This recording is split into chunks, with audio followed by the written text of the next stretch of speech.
Strong looks different for each of us, and it's time to put focus on our unique journeys that get us there. This space, created weekly, is for athletes to improve their mindset in order to better navigate challenges that come up in sport and in different seasons of life. On this show, we ask the questions that lead to better answers and have the conversations that truly matter. This is the Becoming Your Strong podcast. Hey, you guys, welcome back to the podcast. And I am so excited to be here. I'm excited to be here every week, but today has been like the most long, ridiculous, oddly stressful day. And this is just my happy, safe place just to talk with you guys. So if you, by chance, are having a long, stressful, crazy, chaotic moment in life right now, I thank you for being here. And I thank you for showing up for you, because it's really easy to let these moments of where you're just in zen and you're doing growth on yourself, it's really easy to just let those moments go to the wayside. And by you just showing up in this way, like that is huge on your part, to your discipline, to your character, just to the commitment of yourself and being better every single day. So I'm giving you a virtual high five right now. Incredibly proud of you and incredibly proud of myself that I'm here. So with that being said, let's go ahead and start the episode, and let's kick it off with the Becoming Your Strong moment of the week. So I'm going to shout out someone that I know listens probably almost every single week, and she has no idea that I'm about to shout her out right now. But Sam, if you are listening, I'm going to shout you out and let you know how freaking proud of you that I am. Yesterday, Sam did 2 DECA races. She did the strong individual and the strong ruck, and she PR'd both of them. And the reason why I'm proud of Sam is not because of the PRs. I mean, of course I'm proud of her for PRs. Like that's kind of why we do this, right? It's to show ourselves that we can and to continually get better and better over time. But the reason why I'm shouting her out today is just her commitment to doing the things that she didn't want to do in order to reach this outcome. She has told me for quite some time that burpees are like her arch nemesis. And what did she do since the last race that she's done up to this point? She's dialed in and she's focused on them. And she's put in the work, again, doing the things that aren't comfortable, that don't feel good. She's consistently showed up for that. And I know that, A, because I do her programming, and B, because she's telling me about all these extra additions that she's putting into her training to be great, to get more comfortable with that movement that about kills you at the end of every single DECA race. And so yesterday, she's like, I really want to have this moment where I not only see the progress that I've made on all the work that I've done with this one movement, but I also, I want to sell out. I want to have that moment where I sell out and I'm laying on the floor like death, like everyone else, and I want to feel good about it. And she got to have that. And to me, that is really freaking cool. And she actually is not the only reason, but is one of the reasons why I feel inspired to talk about the topic today, which is doing the things that you don't want to do. And I'll tell you also why I'm feeling really inspired to talk about this today. But first, I want to lead into a quote from a book that I've been reading called The Mountain Is You. And this book is all about self-sabotage and how to get rid of that and how to really overcome the biggest mountain in your life, which is yourself. And so this quote really hit and resonated with me. When we have a goal, dream, or plan, there is no measure of intent. It is only whether you did it or not. Any other reason you offer for not showing up and doing the work is simply you stating that you prioritize that reason over your ultimate ambition, which means that it will always take precedence in your life. Like I said, this really hit and resonated with me because as of lately, I've been feeling a little unmotivated to go to the well, to go to that place in my training because quite honestly, you guys, I don't want to hurt. I don't want to feel the pain of not being able to breathe. I don't want to feel the pain of my legs failing. And ultimately, I don't love that feeling of I crapped the bed in my training session today. And therefore, because I did this, it's just showing that I'm not getting better. And therefore, I'm not ready for all these upcoming races that I'm doing. Like, I have been doing some things that are out of my comfort zone, like especially preparing for the CrossFit competition. All of that kind of training sent me for a loop where I'm not as efficient with those movements. And all that to say, just it's kind of sent me into this interesting tizzy where I'm like, I feel like I'm not winning in my training.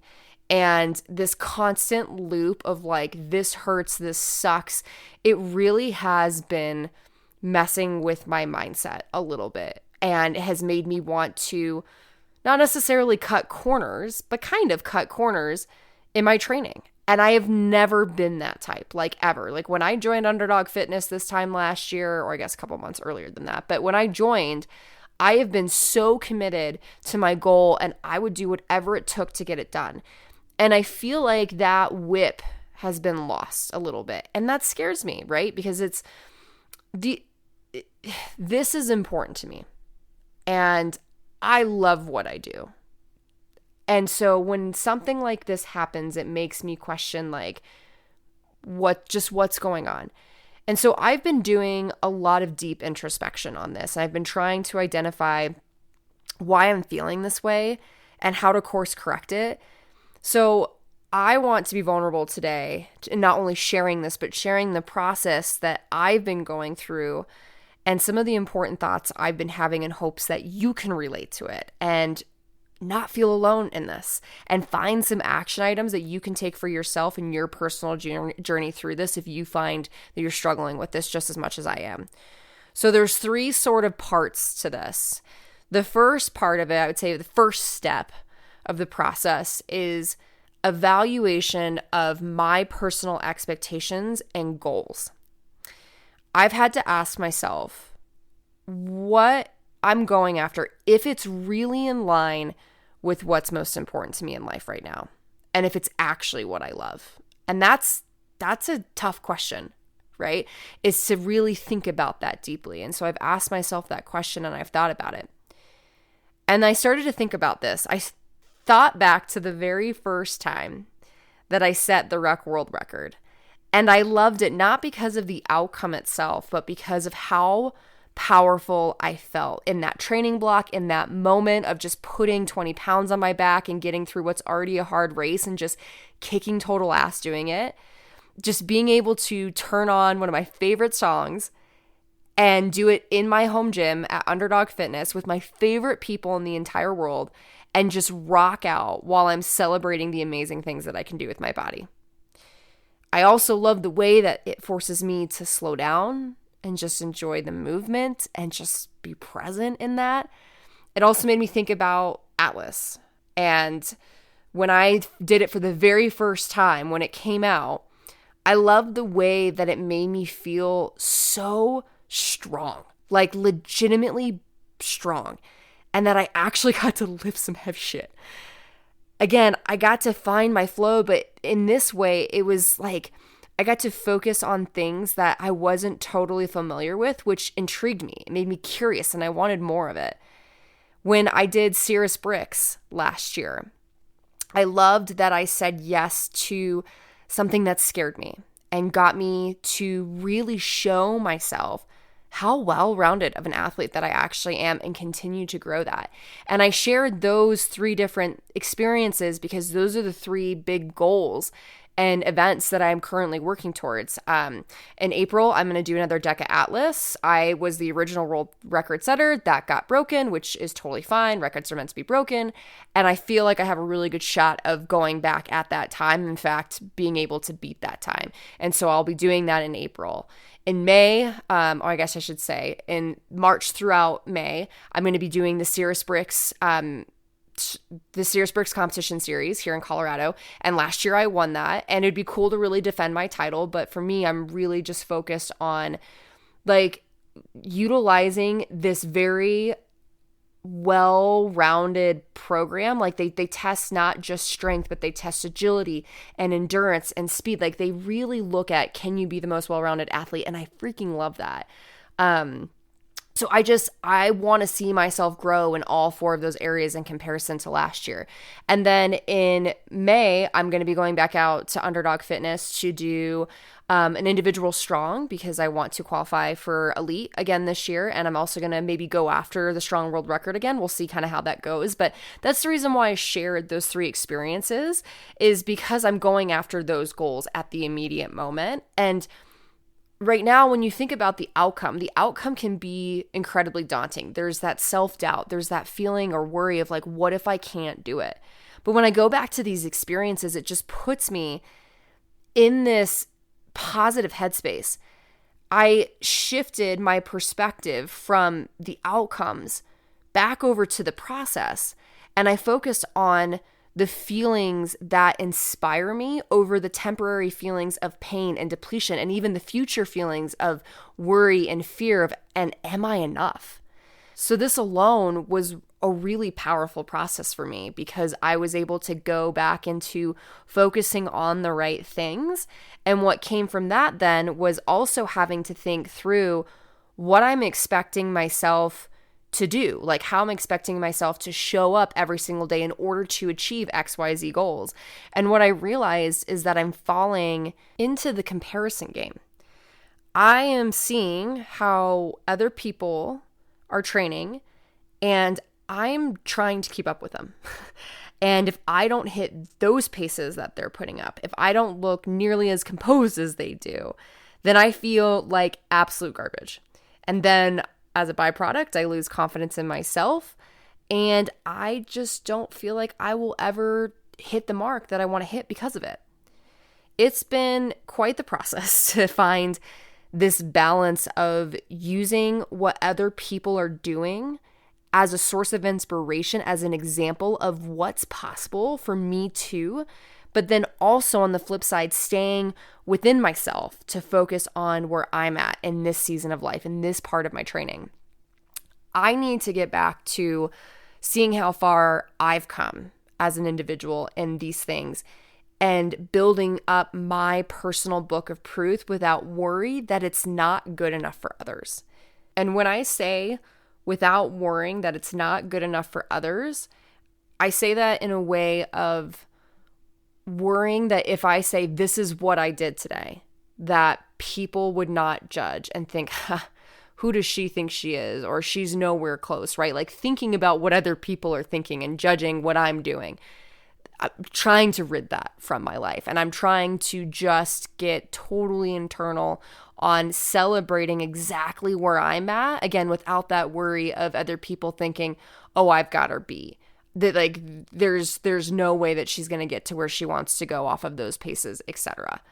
Because that is just so unhealthy. And I'm sure I'm not the only one out there that's thinking that and who's held back from sharing their journey because they're worried about what other people will think. So I just wanted to share that openly because it's real. It's incredibly real. That whole first part of the process has been incredible for me, because what I have come to find is that I am shooting for the right things, that I am truly in love with those feelings and wanting to replicate those feelings and see and prove to myself just how far I can go, right? So that is what I would recommend for you, is to start there, evaluate your goals, evaluate your expectations, and make sure that they're in line with really what's most important to you. Then from there moves into part 2.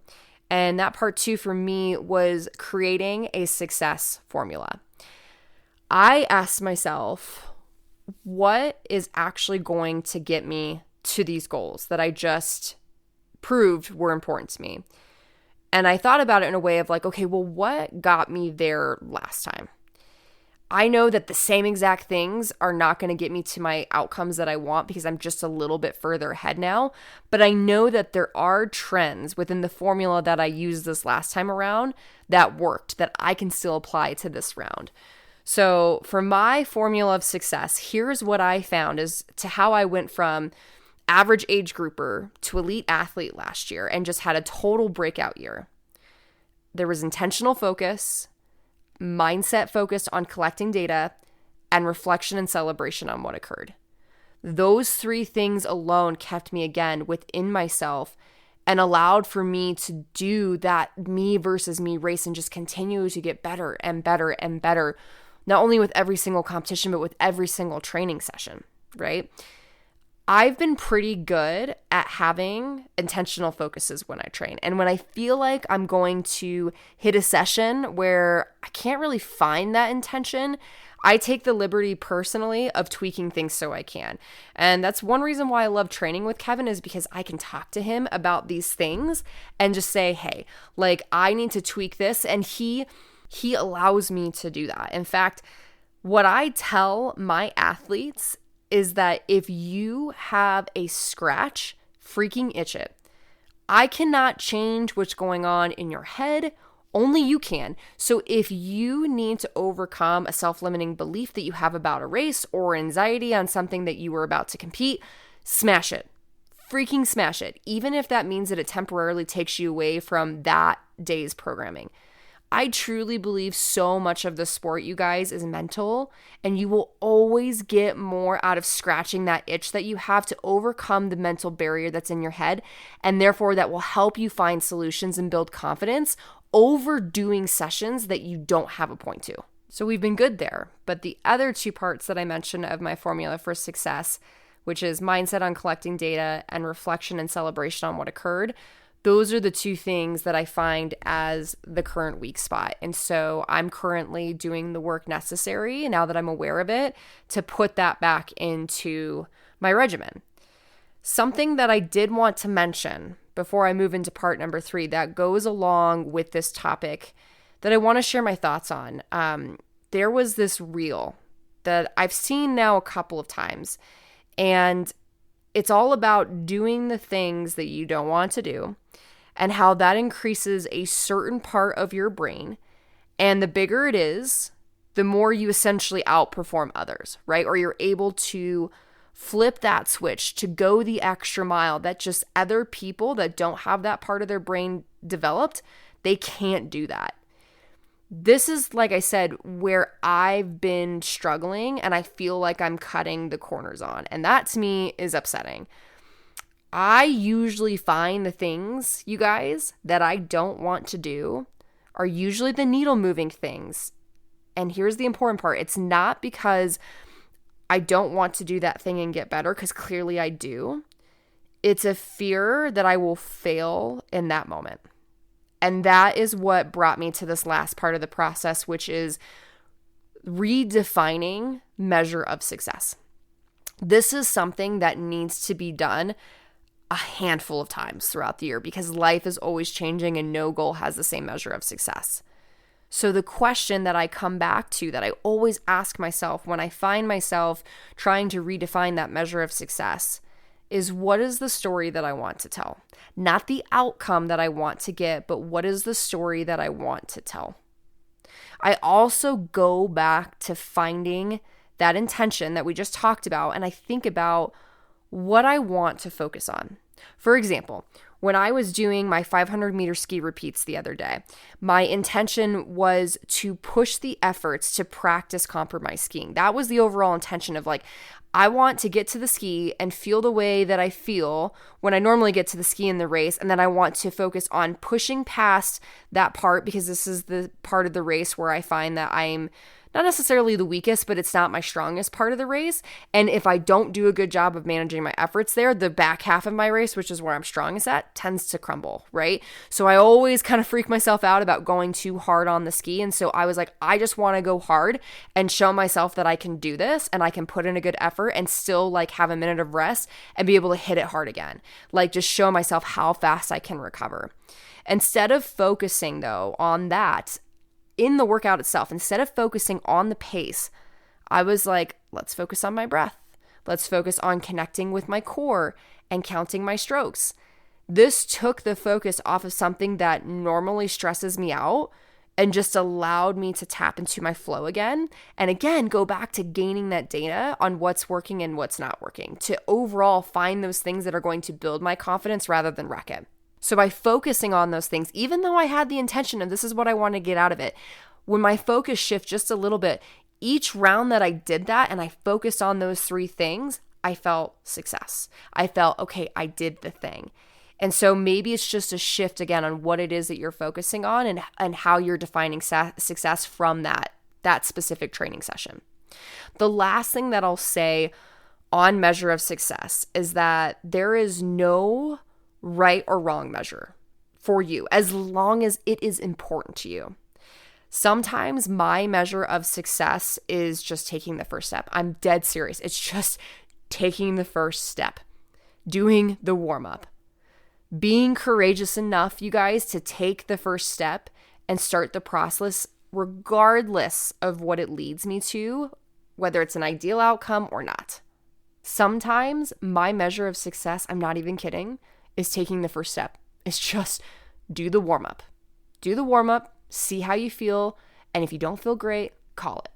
For me, being courageous enough to just take that first step and start the process, regardless of if it leads me to an outcome that I love or an outcome that I don't love, that to me is success. When you take the first step, you typically find that it's not nearly as bad as your mind tries to make it out to be. And in fact, it's going to fuel the fire and curiosity to take the next one. So the next time you go to work on that goal, don't think about the entire staircase that you need to climb, the problems that might occur, the emotional roller coaster that you were about to endure. Don't think about any of that. Just focus on the step right in front of you and how that's going to build your character into the person you ultimately want to become. And here's where I want to leave you today is I was doing my long zone 2 efforts, and I have just, as of recently, anytime I do like some long aerobic effort stuff where I'm just sitting on one machine, putting in the work, is I like to turn on something that's going to inspire me. And as of recently, I've been turning on some of the World Championship YouTube live streams that I was on. And today I turned on the one that was from World Championships this last year, the Decastrong Elite Race.